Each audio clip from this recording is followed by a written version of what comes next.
Hey, what's up studs? Ryan here, or MandRproductions, and today we're taking a look at some pretty rare LEGO Star Wars sets. These are the Kabaya LEGO Star Wars promotional sets that were only ever released in Japan sometime around 2004. You could get these, of course you can get them now on eBay or Bricklink for somewhere around $20 to $30 each sealed. They're actually surprisingly cheap for what I consider to be a pretty rare product in the US, but they're relatively cheap compared to what you would think they would cost. You would think these might cost like 50 bucks each, but no, you can actually get a whole set for like 60, 70, 80 bucks. Nothing too crazy. So for those collectors out there that really like the rare stuff, this is kind of a rare and unique thing to have. Now, LEGO did release these as polybags in the US, just straight up polybags, the same exact builds, just in polybags, as opposed to this type of box design, which I find interesting for a set that is a polybag set. It's in a box. It's so weird. But from the best of my knowledge, there's not too much info out on these sets on the internet, but to the best of my knowledge, this is to go with Kabaya.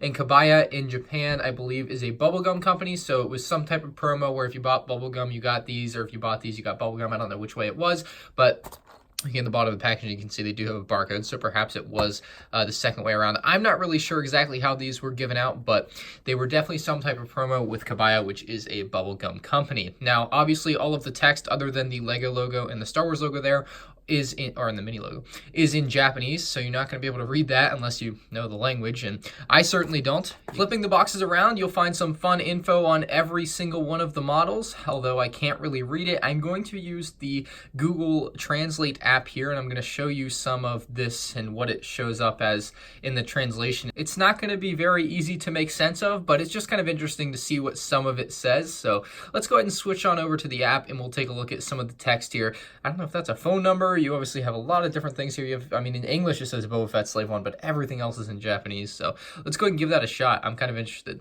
So my voice recording while I was actually recording this section didn't work. However, I'm going to dub over it right now. So you can see this is using the Google app, Japanese to English here. And essentially you can get an idea of what the chewing gum inside has in it. You can see that it's got a lot of different information, and it's got some phone numbers and addresses on there, some warning labels, different information about the sets and its type of statistics, I suppose.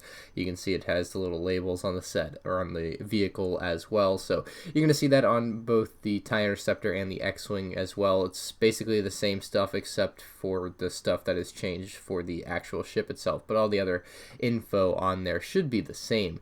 It is a really cool app that Google has with their Google Translate app. Like, this is absolutely incredible technology. It doesn't obviously look all that great here. It looks like it's kind of spazzing out, but when you consider what it is and what it can do, like, it's incredible what it's doing here. So obviously some of it is getting a little messed up and some of it's kind of changing around, but for what it is, I mean, this is just, it blows my mind that this is even possible. So Google's done a great job with this app. It's kind of becoming a shill for the app here, but dude, the app makes this video, it's such a cooler video because you can kind of see what it says. So if you want to see more in depth of what something said on any of these particular boxes, just pause the video at that time. I just wanted to give a general overview of it. So that is all on this. Let's go ahead and swap back over to the regular commentary.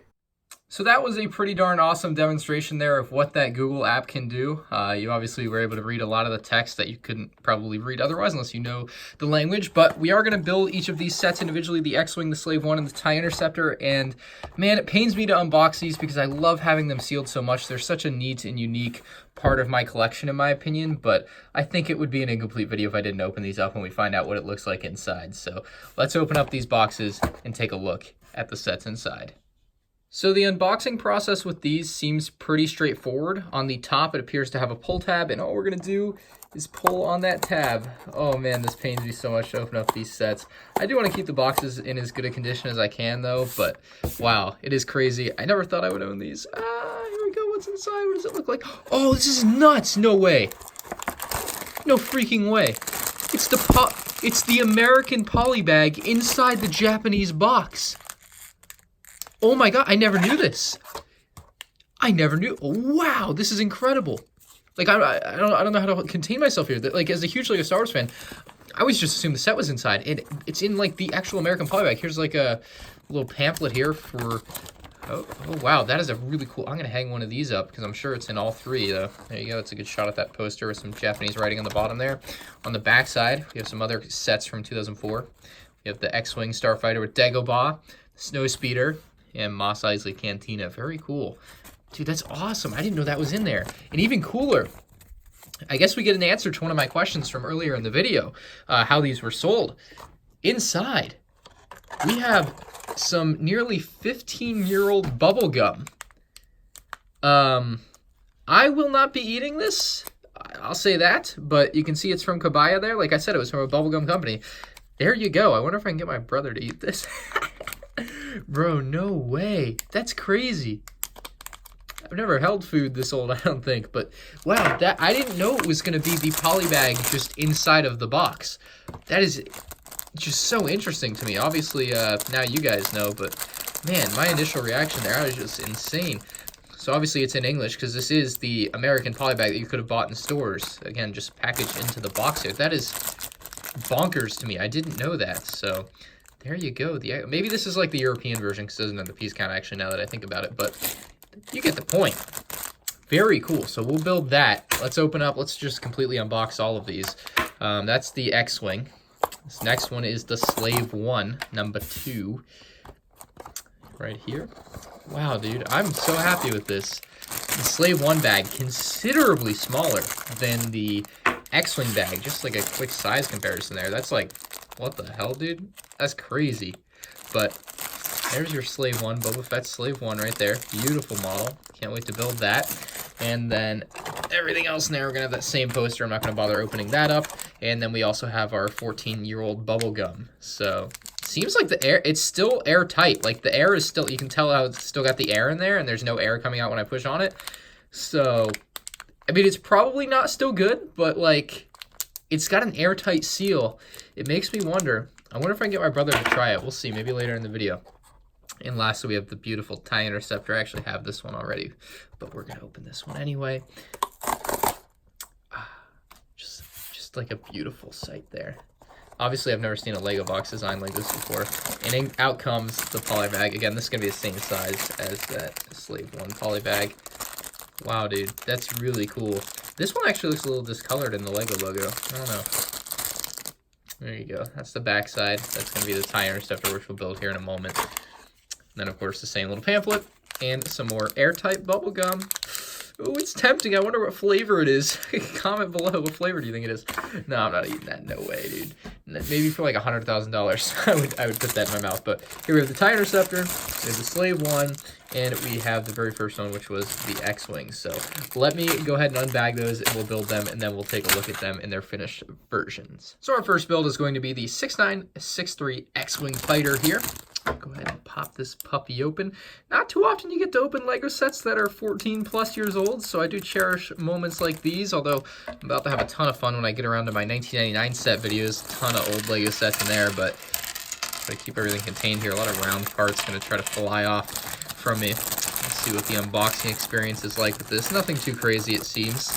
Nothing came out of this that I didn't expect to come out, although the instructions I find are interesting on these older polybags. I knew this because I've had some of these older polybags before, but just have this weird kind of polybag art there. They don't print the art that's on the polybag. They just kind of show the model on a blank background, which is fine. It just looks odd. And if you open up the instructions, that's what they look like. Kind of like regular Lego instructions from back in the day. But this is my favorite piece of like Lego set advertising right here. I love this. I've seen this image a million times. I love it. It's so cool. Then of course we have another one here with in space, but this one's so cool. I love this. I always wanted to get enough ships to recreate this scene. Never could, but that was a cool scene in Hoth, the Hoth hangar there with some of the 2004 Hoth sets. But let's go ahead, close that up, or I guess I'll have to open it up, but I'm going to build this X-Wing right now.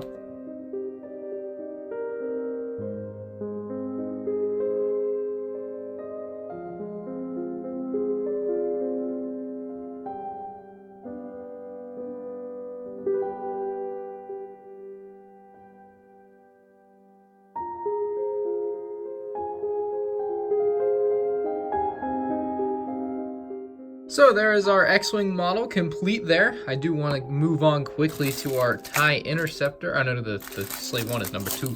So we'll put that off to the side. We'll bring over the Slave 1. Let's open this up, see what the unboxing experience is like. Just going to cut right above on the clear plastic, about halfway. And that should be sufficient to get everything out there. And now we can pour everything out. Not expecting anything too different from what we have with the X-Wing. We're going to get that same type of like small pamphlet instruction manual, and then on the inside we might have some advertisements. Not sure if they're going to be exactly the same or not. About to find out though. Maybe no advertisements. No advertisements. Very simple instructions here. So let's build this.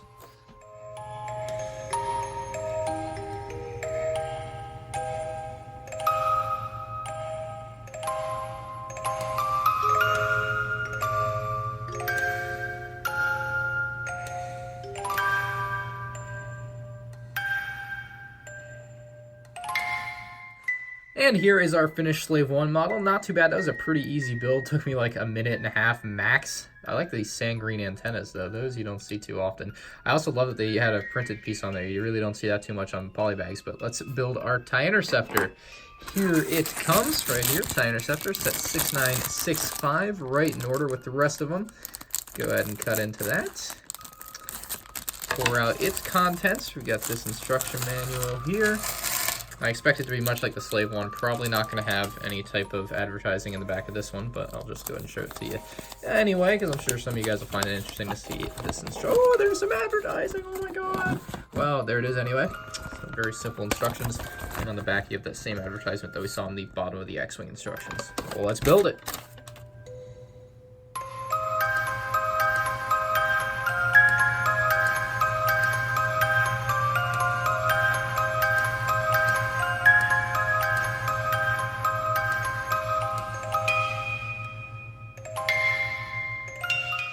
Here's our finished TIE Interceptor. This is a beautiful model. I love this mini model. It's probably one of my favorite LEGO Star Wars mini models ever. I think it might have made my top 10 list, or at least it made the honorable mentions, but this is definitely, I like this one a lot. So we'll bring over the Slave 1, we'll bring over the X-Wing, we'll show off their features and talk about them a little bit more in depth here.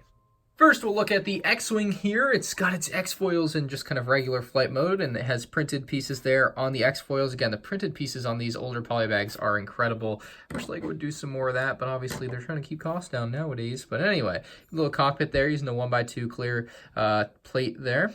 Underneath, just nothing really holding that together, which is probably some structural issue, but it seems like it's going to be fine. The engines around back look decent using these white pieces here, which look good. You have a little R2-D2 there, astromech droid, whatever you want to call it. Again, these printed pieces are sleek, and you can put the X-foils into attack position very easily by just putting them up on the top and down on the bottom. So that looks pretty darn good. You get a bunch of these together, you can get a little X-Wing fleet going for relatively cheap. There we go. And it's a sleek looking X-Wing. I like it. Next up, we have the Slave 1. And they did make a mini Jango Fett Slave 1. It is a very similar model.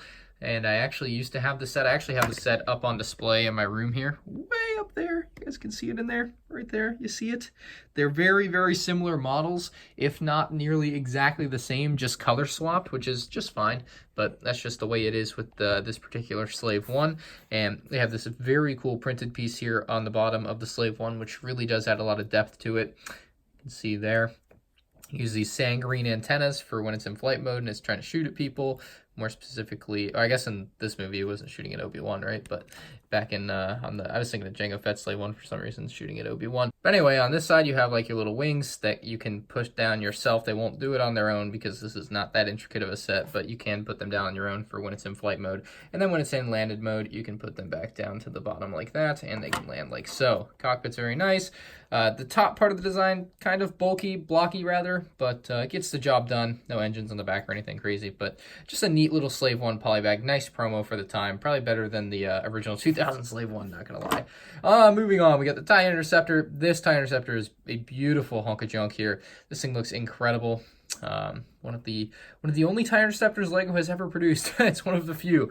LEGO doesn't produce too many TIE Interceptors for some reason. It has this beautiful printed tile on the top there. It looks incredible. Very nicely detailed. And you actually do get an extra one of those tiles in the set, so you get 2 of them. So if you need to make your own custom TIE fighter, you'll have an extra. See the front there, they used the clear piece there to for the cockpit, and on the back you have like the engine piece, I guess, kind of in this nice baby light blue. It's a weird blue. It's like a bluish gray. It's not like a baby. I don't know. It's weird. Yeah, you have black for the wings and then gray for like the little guns or weapons inside of the wings. So very nice small mini model there as well. Overall, this line of LEGO Star Wars Kabaya boxes is just an incredible piece of LEGO Star Wars history in my opinion.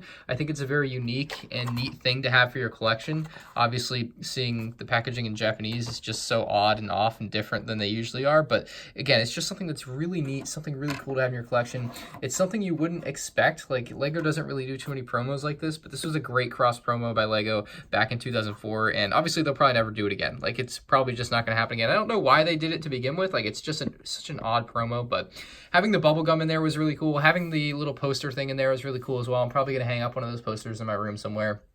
And I don't know, I might buy more of these to have a full collection of sealed Kabaya boxes of LEGO Star Wars Kabaya boxes. These are the only 3 ever produced, so there's no more than this. I just need to get them again. I think I have another TIE Interceptor sealed somewhere, but I do need an X-Wing and a Slave 1 again. But very cool sets. Let me know what you guys think in the comment section down below. Do you own these? Do you own the polybags? Do you own the Kabaya boxes? The Kabaya boxes are so cool. I would recommend not opening the Kabaya boxes. I just did it for the video, but I think if I was just collecting, I wouldn't have opened them. Hence the reason I kind of want to get more sealed again, so I can just have them for my collection. I don't know, I'm weird like that. But let me know what you guys think in the comment section below. Let me know if you enjoyed the video with a like on the video, and subscribe to the channel if you're new here and you want to see more cool LEGO stuff. Thank you all for watching, and I'll catch you all in the next one. Peace out. Oh, by the way, there are more Kabaya boxes from like other LEGO themes, so let me know if I should check those out. Later, guys.